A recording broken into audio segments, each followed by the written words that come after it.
Grabe po yung ano ngayon. Parang ang tahimik dito guys. Walang mga tao dito guys. Mga kalinga partners, mga bahay. Tingnan nyo po. Wala talagang tao. Saan kaya yung mga tao dito? Kahit isa, wala kang makita na ano. Naglalakad. Grabe, magic oh. Dito pala lahat ng tao guys. Mansion. Ayun ang mansion ito. Ay, parang lakarla to dun oh. May kulay blue na bubong oh. Kay Papa Joms pala ito. Ano, malapit na matapos. May skin coating na.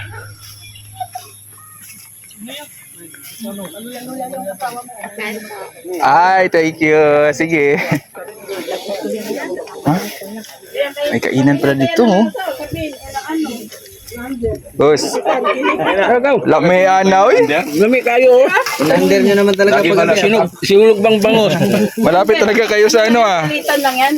Malapit kayo sa bangag ah. Asong dapit. Taubos yung laban oy. Ayun na. Ayun na. Wow. Meron ka lang kasi dumating. Nahuli ka na.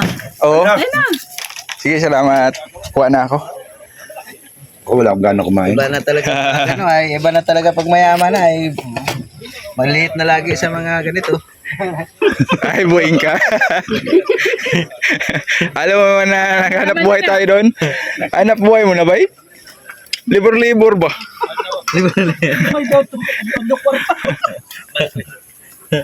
Libur! Pa-jumps oh. And may pa-usok-usok dito. Usok! Bata pa yung baboy. Kumain kami sa mga silang kanina. Ito yung backyard dito guys. Kasi dito po yung entrance sa likod. Ay bongga. Malaki yung entrance guys. Ito yung first floor. Ito po yung second floor. Ngayon na pinakain ko na kayo. Unti na po na ano. Parating na dalawin to. Natatapos. May skim coating na. Parating naman yung dalawa. Pati sa loob may skim coating na po.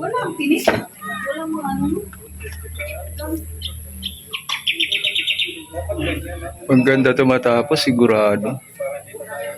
Yan nasa amin. Yan nasa amin. Kaya may mga kahoy pa yan dyan kasi Kahapon ito. yan sila ano, silbing flooring pag mag skin coating sila. Di ba hirapan yung anak?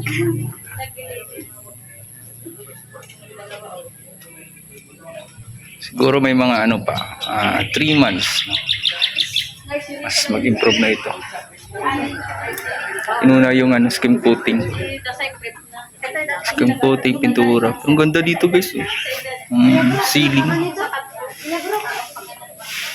Dahil yung ceiling.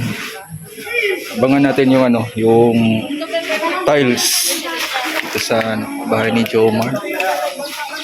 Ayos ang design. Lalo na pag makita niyo yung bubong. Yung bubong, ang ganda ng bubong dito.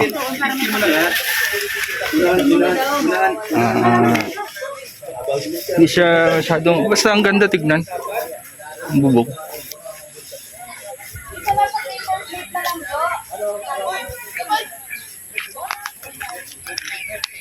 Ano? Hindi masyadong mas klarong kita. Kita ba? Dark gray siya sa taas.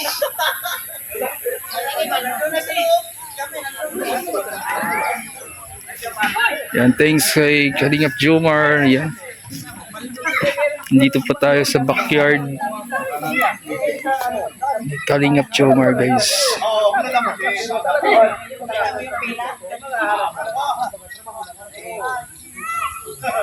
Ang ganda, ang ganda. So, magandang umaga po sa lahat. Una po, salamat sa Panginoon kasi binigyan tayo ng magandang panahon ngayong umaga. Na syempre, salamat po kay Kuya Val na talagang nag-effort pumunta rito para may ribbon cutting na po itong bahay ni Tatay Robin. Message ko lang po kay Tatay Hoben, syempre. Congrats po, tatay, kasi sa tinagatagal po ng panahon, isa rin po ako sa saksi kung ano po yung bahay ninyo noon before kayo po pagawa ni Kalingap Jomar. And masaya-masaya po ako para sa inyo dahil ito meron na po yung konkretong bahay ngayon na masabing safe sa mga kalamidad na daraan man. And sana is pangalagaan niyo po itong pinagkalog po sa inyo ng Team Kalingap, ni Kalingap Jomar. Sana panatilihin yung malinis at maayos palagi para syempre matuwa naman po ang mga nagtulong-tulong para mabago itong bahay niyo. Syempre kay Kuya Val, congrats Kuya Val sa ika-267 na pabahay ng Team Kalingap. Kay Papa Joms naman, bro, alam niya na andito na ako lagi na ako suporta sa iyo. And yan, proud kami mga kaibigan mo kung ano yung mga achievements mo, lalo sa channel mo ngayon. So, yun lang po, congrats sa lahat. Kuya Ben, congrats po. So, yun po, isa rin ako sa saksi talaga na talaga si Tatay Hoben ay talagang walang-wala talaga dito. Naalala ko pa nun yung sahig, lupa, yung dingding, trapa lang, hanggang sa inabot sila ng bagyo. Di ba tayo? Grabe yung pinagdaan ni Tatay. Tapos ngayon, grabe na po yung bahay ni Tatay. Ibang-iba na talaga. So kung makikita niyo po, nasa vlog ko kasi yung dating buhay talaga ni Tatay Hoben. Sobrang grabe talaga. Kung makikita niyo po talaga napaka-deserving. So ngayon, mensahe. May bagong dating, Kuya Nel.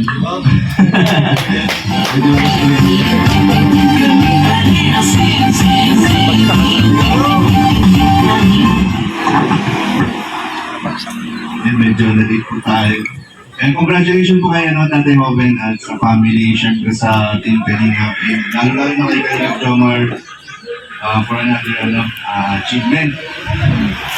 And sa mga hindi ko nakakaalam, ito pong bahay na ito, medyo matagal nyo tapos. So medyo na-extend yung medyo na-tulong lang po. Ano ba yung kalagayan Tatay Hoben na i-ribbon cutting ng bahay na? Kasi ang halagaan po nito is magiging mas formal yung pag-turnover ng bahay mo. And at the same time, documentation, pagka may nagtanong, may mapapakita ko dito, turnover sa akin ito ng kanina. So, ayan po. Sana mahalagaan nyo lang. Ano po? Ano ni Tatay. Yun, thank you so much po. Lalo na sa Team Kalingap. Pwede po kayo pumunta dito. Welcome na welcome po kayo sa ating pong munting ribbon cutting po sa ngayong araw. Opo. So, yan po, ibigay ko naman po itong mikropono po sa ama ng Kalingap na si Kuya Paul sa Tupa. Ano po?